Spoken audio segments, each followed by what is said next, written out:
Hello guys, welcome back. This is Deepak Thakur, English trainer, motivational speaker and you are watching Royal Gurukul RGDs with Deepak sir.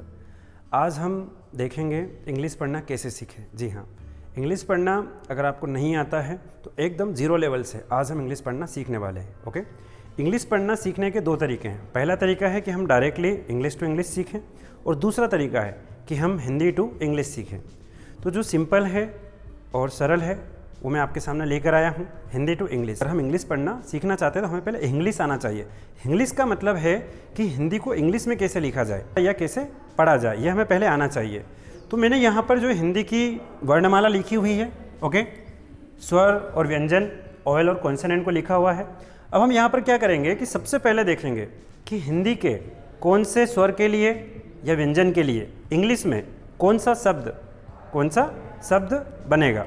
ठीक है, तो देखिए यहाँ पे सबसे पहले मैंने स्वर लिखे हुए हैं पूरे हिंदी के और उसके नीचे लिखा हुआ है कि अगर हम इंग्लिश पढ़ना चाहते हैं या उसको इंग्लिश में ट्रांसलेट करना चाहते हैं तो हमें पहले क्या करना पड़ेगा।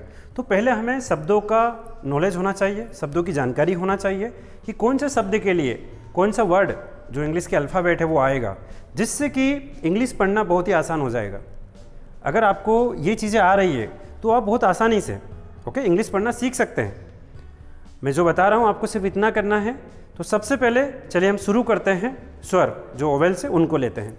तो यहाँ पे देखिए आप स्वर जिसको बोला जाता है ओवेल, जैसा कि हम जानते हैं कि इंग्लिश में 5 ओवेल होते हैं, ए, ई, आई, ओ और यू। ठीक है, वहीं पर अगर हिंदी की बात की जाए तो हिंदी में आ से लेकर के तो आहा तक जो शब्द हैं ये कहलाते हैं स्वर। ओके, तो चलिए शुरू करते हैं। सबसे पहला है हमारा यहाँ पे छोटा आ, जहाँ हम इसको आ बोलते हैं, इसके लिए इंग्लिश में ए। ठीक है, वहीं पर अगर बात की जाए बड़ा आ की, ओके, तो बड़ा आ के लिए हम या तो ए या फिर डबल ए का भी यूज़ कर सकते हैं। ठीक है, कई जगह पर हम देखते हैं कि डबल ए का भी यूज़ किया जाता है तो सही है। छोटी ई के लिए इंग्लिश में यूज़ किया जाएगा आई का। बड़ी ई के लिए डबल ए आएगा। वहीं पर अगर बात की जाए छोटा ऊ की तो छोटा ऊ के लिए आएगा यू। बात करें हम बड़ा ऊ की तो बड़ा ऊ के लिए डबल ओ का यूज़ किया जाएगा। ऋषि, ओके, ऋषि के लिए हम आर और आई का यूज़ करते हैं। फिर बात करें हम ए की तो ए के लिए आएगा ई। आई के लिए ए और आई। ओ के लिए आएगा ओ। औ के लिए ए और यू। अम के लिए ए और एन। आहा के लिए ए और एच। इसमें ध्यान देने वाली बात है कि जो स्वर है ओवेल है, अगर आप इनको ध्यान से देखेंगे तो इनका जो उच्चारण है, जो इनका प्रोनाउंसिएशन है वही इंग्लिश में आ रहा है। जैसे आ, ई, ऊ, ओके, ओ, आहा, तो इनका उच्चारण जो है वही शब्द, क्योंकि इससे इंग्लिश पढ़ना बहुत आसान हो जाएगा। तो सबसे पहले आपको जो स्वर है आपको पता होना चाहिए कि हिंदी में जो स्वर है इनके लिए इंग्लिश में कौन सा वर्ड आएगा, तो बहुत ही आसान हो जाएगा इंग्लिश पढ़ना। वहीं पर बात की जाए अगर व्यंजन की तो व्यंजन जो होते हैं कॉन्सोनेंट्स, ओके, जैसे हम जानते हैं कि अल्फ़ाबेट जो होते हैं इंग्लिश के उनमें टोटल 26 लेटर होते हैं। उसमें से जो 5 होते हैं ए, ई, आई, ओ, यू, ये ओवेल होते हैं और बाकी के जो फिर 21 बचते हैं वो कॉन्सोनेंट होते हैं। ठीक इसी तरह से हिंदी में भी जो आ से लेकर के तो आहा तक है ये स्वर हैं और इसके बाद में का से लेकर जो ग्या तक है ये कॉन्सोनेंट है, व्यंजन है। तो अब हम बात करेंगे व्यंजन की। तो देखिए अगर का की बात की जाए तो का के लिए आएगा के। खा के लिए आएगा के और एच। गा के लिए आएगा जी। घा के लिए आएगा जी और एच। इंगा के लिए आएगा एन जी ए, इंगा। ओके, चा के लिए आएगा सी एच। छा के लिए आएगा सी डबल एच। जा के लिए आएगा जे। झा के लिए आएगा जे एच। यहाँ के लिए आएगा एन वाई ए, यहाँ। फिर बात करें टा की तो टा के लिए आएगा टी। ठा के लिए आएगा टी एच। डा के लिए आएगा डी और ढा के लिए आएगा डी एच।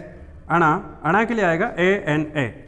तो अगर आप महसूस कर पा रहे हैं, अगर आप उस चीज़ को समझ पा रहे हैं तो देखिए जो प्रोनाउंसिएशन जो कह रहा है, जो उसका उच्चारण कह रहा है क, ख, ग, तो वही शब्द आएगा। ओके, फिर बात करें हम ता की तो ता के लिए आएगा टी। T H. द के लिए आएगा डी। धा के लिए आएगा डी एच। ना के लिए आएगा एन। ओके, पा के लिए आएगा पी। फा के लिए आएगा पी एच या एफ, ओके, पी एच भी यूज़ होगा, एफ भी यूज़ हो सकता है। बा के लिए आएगा बी, भा के लिए आएगा बी एच, माँ के लिए आएगा एम, य के लिए आएगा वाई, र के लिए आएगा आर, ल के लिए आएगा एल, वा के लिए वी या डब्ल्यू दोनों का यूज़ किया जा सकता है। स के लिए आएगा एस एच, सा के लिए भी एस एच, और जो सिर्फ स है इसके लिए आएगा एस, है ना। हा के लिए एच, और छा के लिए के एस एच या फिर एक्स का भी यूज़ किया जा सकता है। त्रा के लिए हम यूज़ करते हैं टी आर का, और ग्या के लिए आएगा आपका जी वाई। ओके, तो अगर आप इंग्लिश पढ़ना सीखना चाहते हैं तो सबसे पहले तो आपको ये लर्न करना पड़ेगा। ओके, पहले दिन का आपका काम है कि अगर आपको इंग्लिश पढ़ना बिल्कुल भी नहीं आता है, आप 0 लेवल से स्टार्ट करना चाहते हैं, तो सबसे पहले आ से लेकर के तो ग्या तक आप इसको जो है नोट कर सकते हैं अपनी कॉपी में, ठीक है, आप नोट्स बना सकते हैं। मैं गारंटी ले रहा हूँ आपसे कि 1 महीने तक अगर आपने कॉन्टीन्यूसली वीडियो देखें तो आप बहुत अच्छे से इंग्लिश पढ़ना सीख जाएंगे। बस एक ही रिक्वेस्ट है आपसे कि अगर आपने अभी तक चैनल को सब्सक्राइब नहीं किया है तो चैनल को सब्सक्राइब करें और डेली जो है वीडियो देखें, इंग्लिश पढ़ना कैसे सीखें। बहुत जल्द आप इंग्लिश पढ़ना सीख जाएंगे। तो सबसे पहले आपको क्या करना है, आज का आपका होमवर्क क्या है, अगर आप चाहते हैं कि 1 महीने के अंदर इंग्लिश पढ़ना सीख जाएं तो सबसे पहले आज से लेकर ग्या तक जितने भी वर्ड है आपके ओवेल और कॉन्सोनेंट्स, इनको मिला करके आपको जो है इंग्लिश में कौन से शब्द के लिए क्या आ रहा है उसको ध्यान से देखें और उसको लर्न करें और उसको नोट करें, और जल्दी से मुझे कमेंट करके बताएं कि ये वीडियो जो मैं बना रहा हूँ क्या आपके लिए हेल्पफुल है, क्या आप इंग्लिश पढ़ना सीखना चाहते हैं, और अगर हाँ ठीक है तो वीडियो को देखें डेली और इनको नोट करते जाएं। Okay, thanks for watching, keep watching and learning royal Gurukul RGDS with Deepak sir. Thanks.